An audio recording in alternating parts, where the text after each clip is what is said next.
जय माता दी।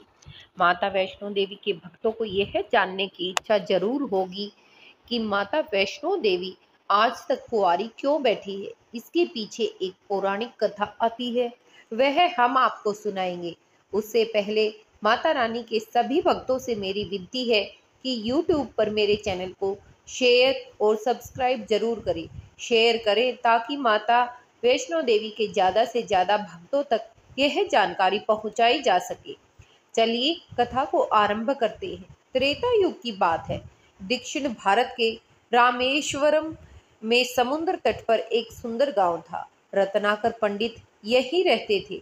रत्नाकर शिवजी और मां आदि शक्ति के बड़े भक्त थे। गांव शहर में रत्नाकर का मान तो बहुत था, पर संतान कोई न थी। रत्नाकर की पत्नी हमेशा मां आदि शक्ति से संतान की गुहार प्रार्थना लगाती रहती थी। उन्होंने लगातार कई वर्षों तक मां की पूजा अर्चना की। कई सालों से संतानहीन रहकर रत्नाकर की पत्नी की प्रार्थना एक दिन मां ने सुन ली।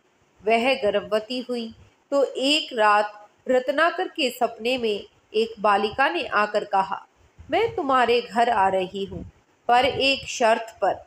जो मैं कुछ करना चाहूँ तुम मुझे कभी नहीं रोकोगे। पुजारी और सिद्ध पंडित रत्नाकर को यह आभास हो गया कि मां आदि शक्ति के सत से रज और तम को दिखाने वाले तीन रूप महासरस्वती, महालक्ष्मी और महादुर्गा ने मिलकर ही इस कन्या का रूप लिया है। नित्य समय पर दिव्य कन्या का जन्म हुआ। कन्या का जन्म होने के उपरांत रत्नाकर उसी भाव से जो सौपन में दिखाई दिया था, कन्या का लालन पालन करने लगे। सभी ने सोच लिया था, जरूर धर्म की रक्षा के लिए मां ने इस पृथ्वी पर जन्म लिया है। तीनों महाशक्तियों के मिलन से उस स्वरूप को उन्होंने तिरकुटा नाम दिया। तिरकुटा का स्वभाव जन्म से ही अनूठा था। बचपन से ही वह पूजा पाठ और धार्मिक कार्यक्रमों को देखकर प्रसन्न होती। अभी 10वां साल शुरू भी नहीं हुआ था कि तिरकुटा को यह पता चल गया कि भगवान विष्णु ने भगवान श्री राम के रूप में धरती पर अवतार ले लिया है। तिरकुटा ने यह व्रत ले लिया कि वह भगवान श्री राम से विवाह करेगी, अन्यथा आजीवन अविवाहित रहेगी। तिरकुटा ने अपने पिता से कहा कि वह रामेश्वरम के तट पर रहकर तपस्या करना चाहती है। शर्त के मुताबिक रत्नाकर ने उसे नहीं रोका। 10 वर्ष की उम्र से ही तिरकुटा समुद्र तट पर एक कुटी बनाकर रहने लगी। वह भगवान श्री राम को पति मानकर उनको पाने के लिए कठोर तप करने लगी। इसी तरह घोर तप करते हुए तिरकुटा को बहुत वर्ष बीत गए। सीता हरण के बाद भगवान श्री राम लक्ष्मण के साथ दल बल लेकर सीता की खोज करते हुए रामेश्वरम में पहुंचे। श्री राम को पुल बांधने तक यहाँ ठहरना था। भगवान एक दिन विचरण कर रहे थे, तभी समुद्र तट पर एक तेजस्विनी ध्यानमग्न कन्या को देख बहुत चकित हुए। उस कन्या के ओज और आभा से वह स्थान अलग ही रोशनी से प्रभावित हो रहा था। यह देखकर भगवान श्री रामचंद्र से रुका नहीं गया और वह वहां पर गए और उस कन्या से पूछा, ऐसी तुम्हारी कौन सी अभिलाषा है जो इतनी कम उम्र की आयु में इतना कठोर तप और आप अभ्यास कर रही है। कन्या ने भगवान को विनय पूर्वक प्रणाम करके अपना परिचय पंडित रत्नाकर की पुत्री तिरकुटा के रूप में दिया। फिर अपनी प्रतिज्ञा बताई। तिरकुटा जान गई थी कि उनके सामने साक्षात भगवान श्री राम ही खड़े हैं, इसलिए उन्होंने निवेदन किया कि आप मुझे पत्नी के रूप में स्वीकार कर ले। इस पर भगवान श्री राम ने कहा, यह संभव नहीं है। मैं एक पत्नीक रहने के संकल्प से बंधा हूँ। अपनी पत्नी के अपहर्ता को दंड देने के लिए यहाँ तक सेना सहित आया हूँ। तिरकुटा को यह जानकर आघात पहुंचा। उन्होंने अपने कठोर तप का वास्ता दिया और भगवान से विवाह करने की पुनः याचना की। त्रिकुटा ने कहा कि प्रभु, क्या मेरा यह तप व्यर्थ गया? मेरे तप में वह शक्ति नहीं कि मैं आपको प्राप्त कर सकूं।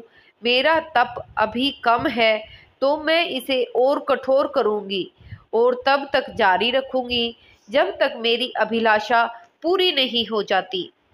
इस पर भगवान श्री रामचंद्र ने त्रिकुटा को समझाते हुए कहा कि उसका तप व्यर्थ नहीं जाएगा। त्रिकुटा को इस बात से बड़ी ही प्रसन्नता हुई कि उनका तप सफल है। भगवान उन्हें वरण का आश्वासन दिया। अब उन्हें अपने स्वामी की परीक्षा में उत्तीर्ण होना था। इस प्रसन्नता के भाव से भरकर त्रिकुटा का उत्साह और बढ़ गया। उन्होंने और कठिन तप करना आरंभ किया। उनके तप का प्रभाव ऐसा था कि उनकी कुटी के आसपास का पूरा क्षेत्र एक अलग प्रकाश से प्रकाशित होता था। भगवान श्री राम ने रावण के साथ युद्ध करके उसे हराया। विभीषण को लंका का राजा बनाकर अपनी पत्नी, भाई और समस्त सेना के साथ वह अपने नगर को लौटने लगे। प्रभु लंका विजय के बाद पुष्पक विमान पर सवार होकर लौट रहे थे। उन्हें त्रिकुटा को दिया हुआ अपना वचन भी पूरा करना था। रामेश्वर के तट पर पहुंचते ही भगवान श्री रामचंद्र ने अपने विमान को रोक दिया। फिर श्री राम अपने विमान से उतरकर अपनी सारी सेना को वहीं पर रुकने के लिए कहकर वहां से अकेले ही त्रिकुटा की तरफ चल पड़े। श्री राम ने एक अत्यंत बूढ़े ब्राह्मण का वेश बनाया और देवी त्रिकुटा के पास पहुंचे। प्रभु उनके पास कुछ पल रुके, पर त्रिकुटा उन्हें पहचान ही न सकी। भगवान ने उन्हें अवसर दिया, पर उनकी लीला को देवी त्रिकुटा भाफ न पाई। तब भगवान श्री राम अपने असली रूप में आ गए।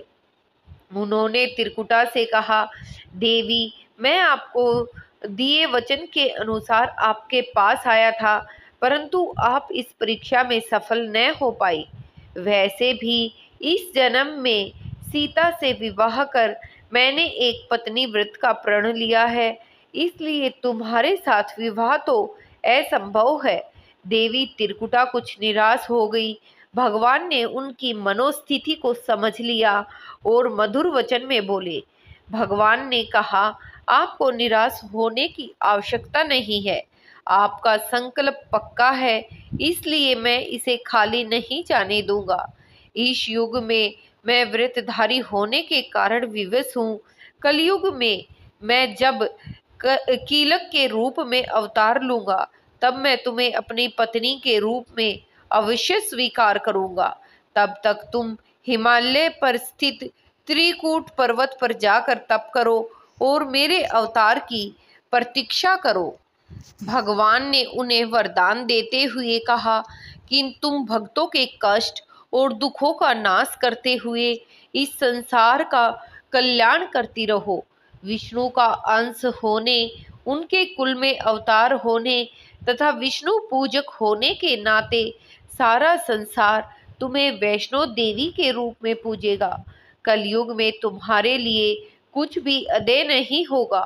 जो भी भक्त भक्ति भाव से तुम्हारी पूजा अर्चना करेंगे, उन्हें सर्वस्व तुम प्रदान कर सकती हो। भगवान श्री राम यह वरदान देकर चले गए। त्रिकुटा श्री राम से मिले इस वचन से अत्यंत प्रसन्न थी। उन्होंने प्रभु के आदेशानुसार संसार के कल्याण का संकल्प लिया। त्रिकुटा उत्तरी भारत के माणिक पर्वत श्रृंखला की 3 पहाड़ियों वाले त्रिकूट पर्वत पर तप के लिए आ गई। वही माता वैष्णो देवी के नाम से विराजमान है। श्री हरि का वरदान होने के कारण वैष्णो माता भक्तों की सभी मनोकामनाएं पूरी करती है। इसीलिए माता का स्वरूप कुंवारी का है। वह श्री हरि के कीलक अवतार की प्रतीक्षा कर रही है।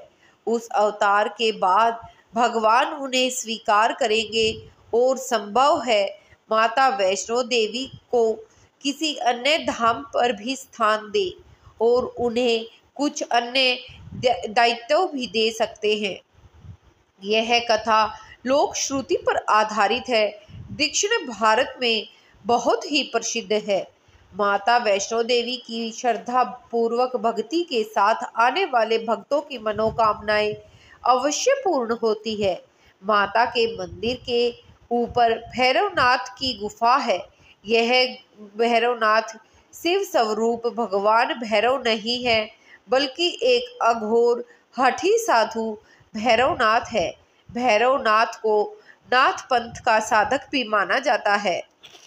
उसी नाथ पंथ का साधक जिससे योगी आदित्यनाथ आते हैं। नाथपंथी भी शिवजी के अंश निकले। नाथपंथी साधुओं की कथा की श्रृंखला हमें अपने प्रभु शरण से मिली है। इसलिए अगर आपको मेरी दी गई यह जानकारी अच्छी लगी और यह पौराणिक कथा अच्छी लगी तो अपने दोस्तों और फैमिली के साथ इसे अवश्य ही शेयर करें। यह एक बहुत ही अच्छी कहानी है जो हर एक इंसान को ज़रूर पता होनी चाहिए। नवरात्रों से पहले इस वीडियो को ज़्यादा से ज़्यादा शेयर करें और कमेंट सेक्शन में जय माता दी, जय माँ वैष्णो देवी की लिखना न भूलें।